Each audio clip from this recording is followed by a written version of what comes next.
aún entre estas naciones descansarás, ni la planta de tu pie tendrá reposo. Pues allí te dará Jehová corazón temeroso y desfallecimiento de ojos y tristeza de alma.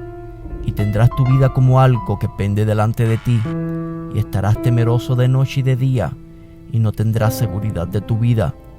Por la mañana dirás, quien diera que fuese la tarde, y a la tarde dirás, quien diera que fuese la mañana, por el miedo de tu corazón con que estarás amedrentado, y por lo que verán tus ojos. Y Jehová te hará volver a Egipto en naves por el camino del cual te ha dicho, nunca más volverás. El holocausto judío fue el suceso más trágico en la historia del pueblo hebreo. La eliminación sistemática de más de 6 millones de personas a manos del régimen nazi es una mancha en la historia de la humanidad muy difícil de explicar. Pero ¿cómo pudo un pueblo tan civilizado como el alemán convertirse en cómplice de este crimen atroz? ¿Qué fuerzas oscuras se apoderaron de Europa para provocar tanto odio contra toda una etnia durante la Segunda Guerra Mundial? ¿Y por qué razón vivían tantos judíos en Europa durante esta época? Para responder a estas preguntas es necesario remontarnos algunos cientos de años en el pasado. Entre los años 132 al 135 de nuestra era, los judíos libraban la Segunda Guerra Judeo-Romana, encabezadas por un carismático líder llamado Bar Kokhba, al cual algunos denominaban el Mesías. Después de una efímera victoria por parte de los judíos, finalmente los romanos aniquilaron la rebelión y cumplieron una profecía hecha por Jesús 100 años antes de que no quedaría piedra sobre piedra en Jerusalén. Al terminar la guerra, los judíos fueron expulsados del territorio de Israel con la prohibición de no volver. Fue ahí donde comenzó la gran diáspora del pueblo hebreo, quienes se fueron asentando por todo el territorio del imperio que para entonces abarcaba desde la actual España hasta Egipto. En el año 1215, el pontífice Inocencio III promulgó las primeras leyes antijudías, donde culpaba a los judíos de la muerte del Señor. A partir de ahí, los judíos se van a convertir en el chivo expiatorio de todos los males de Europa, acusándoles de haber provocado la peste negra que eliminó a la mitad de la población mundial, entre muchas otras cosas. Incluso en el siglo XVI, el gran reformador y padre de la iglesia protestante Martín Lutero escribió al final de su vida un tratado antisemita llamado Sobre los judíos y sus mentiras, llamando al pueblo a tomar acción violenta contra los judíos. De este y otros escritos se sirvieron más adelante el partido nazi para darle sustento histórico a sus teorías antisemitas. A la llegada de Hitler en el poder en 1933, los judíos rápidamente fueron acusados de todas las desgracias del pueblo.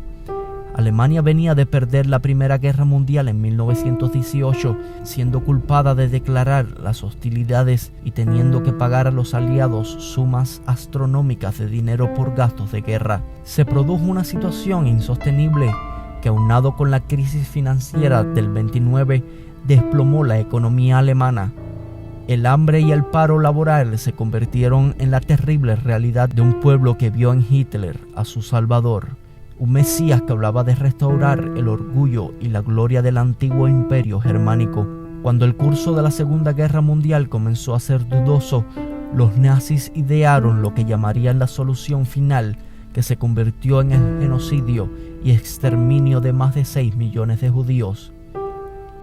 Desde todos los confines de los territorios ocupados por los nazis, llegaban cada día cientos de judíos a los campos de exterminio, en donde eran despojados de todas sus pertenencias y empujados como manadas a las cámaras de gas, en donde eran rociados con el mortal gas llamado Ciclón B. Allí morían lentamente para después ser transportados a grandes crematorios de escala industrial en donde sus cuerpos eran incinerados. Es difícil encontrar una explicación convincente del por qué ocurrió tal atrocidad. Muchos han tratado de darle un sentido teológico o profético al Holocausto, pero al estudiar determinadamente este abismo oscuro de la historia, toda explicación se desvanece. Pero lo cierto es que muchos han sido los enemigos del pueblo hebreo, y esta es solo una pequeña lista de algunos de los peores antisemitas del planeta. Ramsés II, faraón de Egipto. Balac, rey de los moabitas. Goliat, gigante paladín del ejército filisteo. Amán, cortesano del rey Asuero, quien primero pensó en la aniquilación de todos los judíos.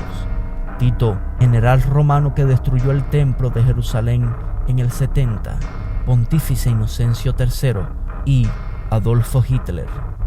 Sin duda alguna, el peor antisemita que el mundo jamás haya visto, quien, alimentado por las supersticiones de los antisemitas que le precedieron, dio rienda suelta a los sentimientos más retorcidos que estaban reprimidos pero latentes bajo la piel de la sociedad europea. El 30 de abril de 1945, Hitler se suicidó de un balazo en su búnker, y solamente 3 años después de su muerte, la historia dio un giro inimaginable.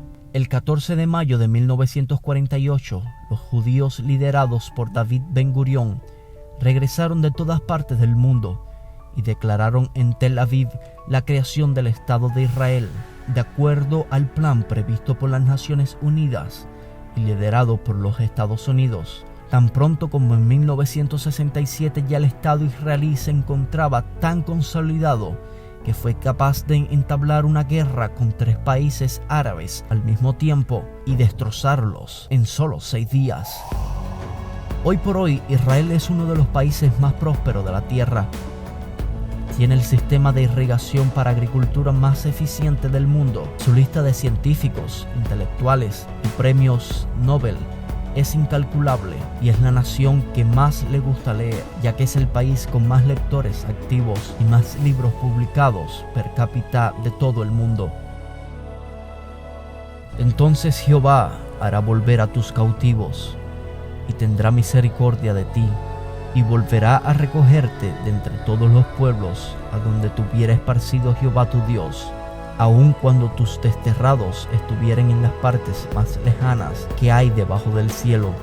De allí te recogerá Jehová tu Dios, y de allá te hará volver. Y te hará volver Jehová tu Dios a la tierra que heredaron tus padres, y será tuya, y te hará bien, y te multiplicará más que a tus padres.